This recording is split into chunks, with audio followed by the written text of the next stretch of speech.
This is for those men that want to show their wives or their women love. Every time you take in expenses, you go barbecue na shawarma. Bah! Oge ụfọdụ iwere ụmụ okwu dị aṅaa ịpịalia the babe ọkọtagodi na ọ na-eme. Ngwa watch and learn ka m gosi gị an example. I won't say this twice, so pay attention.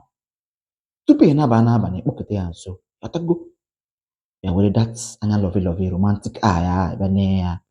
Nyi nwere obere tin nee ya anya, just mubi anya gị nwa obere inechali ya. Ya sị ya, asamo, asodogwu. Kpakpando niile juru n'igwe, ma ọ bụ sọ gị ka m họrọ. Nee ka isi amụkesi. Nwa na mma, ị bụ onye nke m. Asa m ji eme ọnụ, sọnsọ gị ga-abụ nke m. Ị hụrụ ya now? Very simple. Less expenses.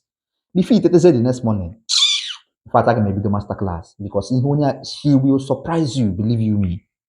Everything I will shawarma and barbecue, too much expenses. Sometimes show her love with your words. Be sweet, be kind. Boy.